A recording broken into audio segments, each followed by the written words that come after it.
There's 13 years between us. You were in British Columbia. I was in British Columbia. You were in Windsor. I was in Windsor. They could not put us together. They had no idea what they were about to do. Because we are going to run this like we do.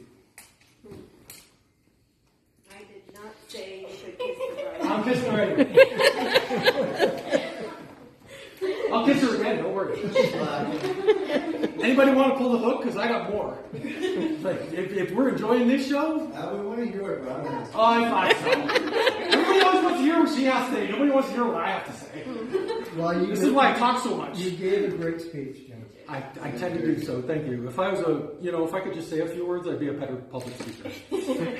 Yeah, but we have a difficult time saying only a few words. I would never say only a few words. I'm a right, I never say only a few words. Okay, Robin.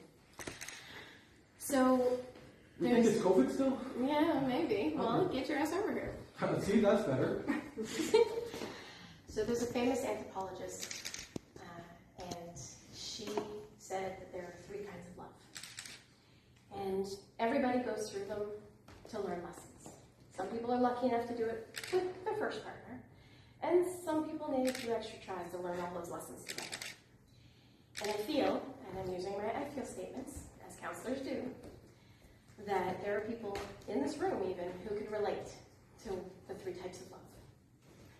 The first type is the first love, the teenage love, the love driven by hormones and, oh my God, it's true love the first time, I'm going to be like Corey and Topanga, I'm going to do this. And they don't want to get out, and they want to change who they are to make that love work, because they think it's how it's supposed to be. This is the time when we start learning who we are a little bit. Then there's the second love. The second love is the passionate love, the sometimes toxic love, maybe one side or both, where you're learning so much more about what you're willing to accept and what you're not. And it's the love that teaches you the hardest lessons. And sometimes there's lying and manipulation, sometimes there's heartbreak, but it's a love you need to go through to figure out who you are. And then there's the third love. The love that I am so grateful to have found, that my parents found. And sometimes, like I said, sometimes you need to fall a couple times to get back up.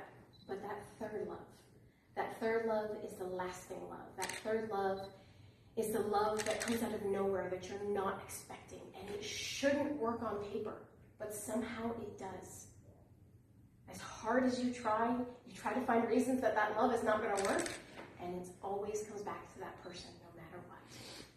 So, for being my third love, for being my lasting love, for being my seemingly impossible love, because even though we have hard days, and we both have bad times, we've seen each other through it, and for being there to pick me up when I can't, and vice versa, for being my 50, for being my partner, for being whatever you want to call it, I want to say thank you to you, because I can't even begin to tell you what it means to me.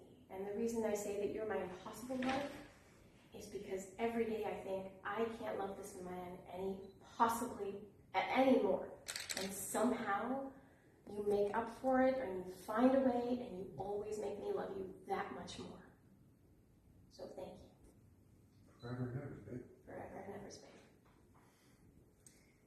Now that you, Robin, and So I you, didn't kiss Jeff, her that time? thank you. Now that you, Robin, and you, Jeff, have declared the truths already written in your hearts and have confirmed them by the vows spoken to one another, it is affirmed that you are husband and wife for all time. Now you may kiss now? the bride. I'm going to talk to her now.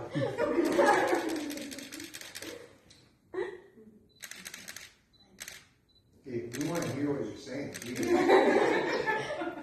You have a few words. Thank you. Let everybody know what you just said. No one has ever called me a man of few words. No, not Listen, too red. real fellas. Hers was better, right? Like just look at No, the effort and actually, everything else. that's not true. You Okay, both guys, equally Laura, good. Laura just reminded me we only have 3 to take pictures in here. So if we want some historical, beautiful pictures here with the family and everybody, we have to be quick. We can take pictures outside still in the gardens, although they're not quite there yet, but it's still beautiful. We would like to very much take a picture outside at Jeff's grandma's bench. It's got his grandma's name and his dad's name on it, because they're here too. You can kiss her again because I missed the picture. And I couldn't get it off. But he's here. The bench is here. Jeffrey, All right. It's okay. Jeffrey, you can kiss her again because I missed the picture. You did not. And your copies. Want me to go this side now? Really screw things up? No.